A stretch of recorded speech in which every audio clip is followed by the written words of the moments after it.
What is happening, everyone? Welcome back to another episode of the Peak Nutrition Podcast. We're on episode number 8, so the double figures is fast approaching. Now, for anyone that is watching on video, I've got Jurgen Klopp to one side of me and I've got the Liverpool badge to the other, so no prizes for guessing where this is coming from. Let's get into it. Today, we are talking about why exercise is not actually a good way to lose fat. Now, don't get me wrong, exercise has so many benefits across various domains of physical and mental health, but purely in terms of calories and fat loss, it's actually surprisingly ineffective. So let's dive into that. Now, the first reason is that exercise is actually only a tiny percentage of your day, a tiny fraction of your day. If we say that you're awake for 16 hours a day, roughly, and even if you're to train for an hour every single day, which I don't think most of us are, that is still only a 16th of your week. And as a percentage, that's, well, I'm not even going to pretend to do the maths, but it's not a lot, is it? And then secondly, following on from this, the calorie output from a typical gym session might be around about the 200 to 300 calorie mark. To put that in perspective with food, that could be like a large potato, a chocolate bar, or just a couple of bananas. So as you can see, it actually isn't a huge impact in the grand scheme of things. Then if we move on to the psychological component, so using exercise to burn calories is what we call an avoidance goal, because you're trying to avoid that feeling or emotion of feeling fat. You're trying to get away from an emotional and mental state. So you're using it almost as like a punishment. And the research is pretty clear that avoidance goals are much less conducive to long-term consistency and adherence than what we call approach goals.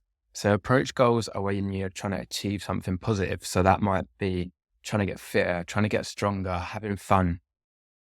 And like I say, approach goals are much better for long-term adherence. And I've got a great example of this. So one of my clients was going to the gym, but she really didn't enjoy it. It was a bit of a punishment, a bit of a chore. And that meant her consistency was actually really, really low.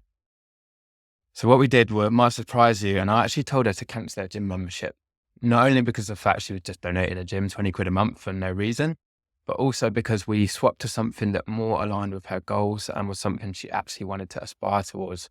So she used to really enjoy running as a kid. She enjoyed the feeling it gave her, the freedom. And also we combined it with the fact that one of her kids was into running. So they could do it as like a family activity that she really, really enjoyed. And as you can see, the contrast between going to the gym as like a punishment compared to running with a kid to have fun and feel fit is just a much better outlook and is supported by the research. So in summary, whilst exercise has so many benefits, purely from that fat loss and calorie perspective, it isn't as impactful as you might think. So I'd encourage you to find a form of exercise you enjoy and then might do somewhat consistently, because this is going to have far more benefits than some like optimal calorie workout that you're just never going to do. So I don't want to just leave you with a load of things that don't work. I actually want this to be a bit of a positive thing that can give you some guidance and strategy going forward. So how can you lose fat? Well, as a certain James Smith has really popularized, fat loss really does come down to a calorie effing deficit.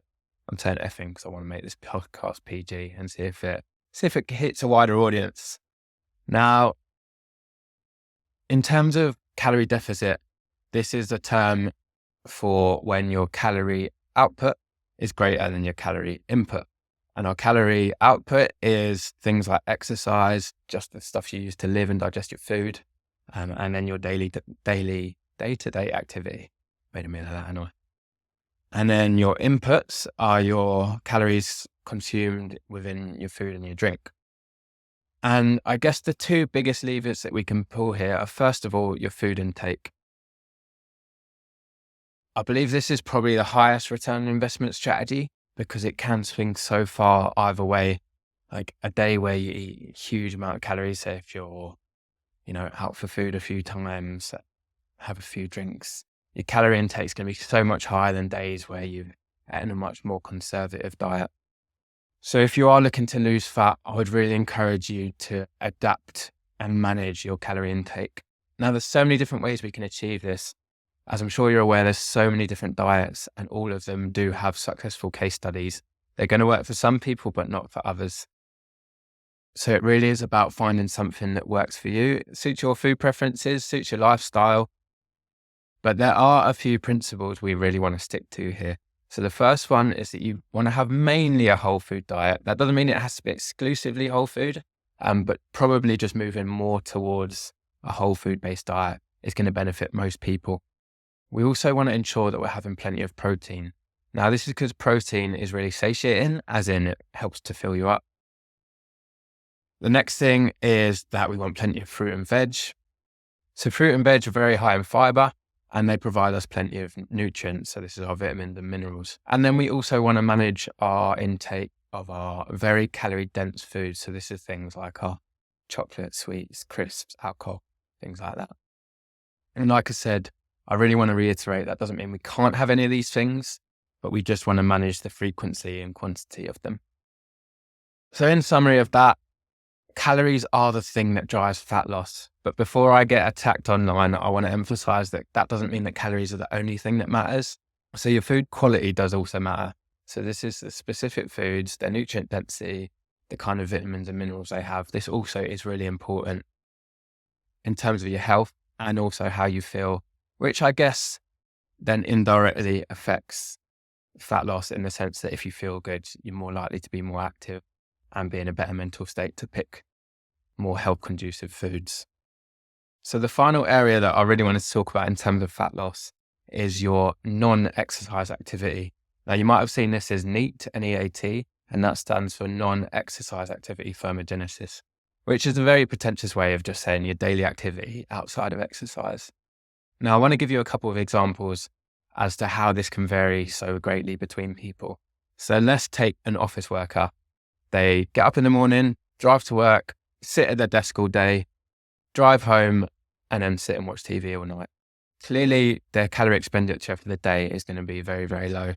And if we compare this to like a construction worker, someone who's on their feet all day, moving around, doing physically exertional tasks, really saying things quite weird today, aren't I?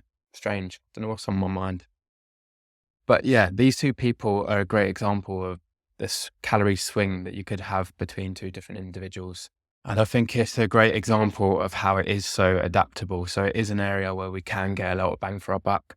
So if you are someone who's trying to lose fat, I would really encourage you to look at your daily activity.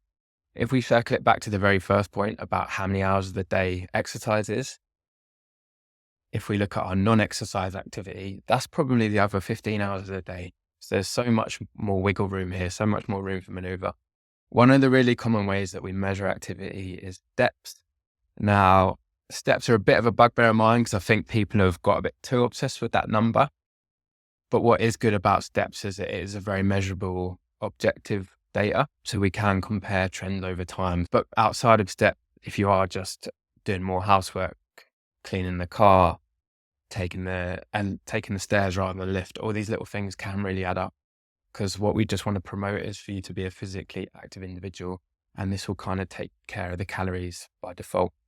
So just around at this point, I had another client who was smashing CrossFit like 6 times a week, and he was getting fitter and he's getting stronger, but it just wasn't moving the needle in terms of his fat loss goal.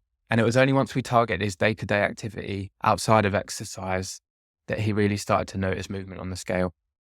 I think is just about everything I had to say. Yeah, so we went through food, we went through non-exercise activity, went through calorie deficit and the psychological and logistics side of exercise in relation to your day. So I guess just to summarize, purely from a fat loss perspective, exercise maybe isn't as impactful as you'd think. But I'm not trying to say that exercise is pointless. There's so many benefits outside of calories and fat loss. But if you are someone with a fat loss goal, what we do need to do is target your food choices and your general day-to-day activity. There's 1,000,001 methods to actually achieving this. And I guess a bit of a nudge towards my coaching, because on the PNC program, I can help you find strategies that work for you and your lifestyle, suiting your preferences. So if you want to know a little bit more about the PNC program, just head over to my Instagram, which is peak.nutrition.coaching, or send me an email from Sean@peaknutritioncoaching.com. Other than that though, enjoy the rest of your weeks and I look forward to speaking to you soon.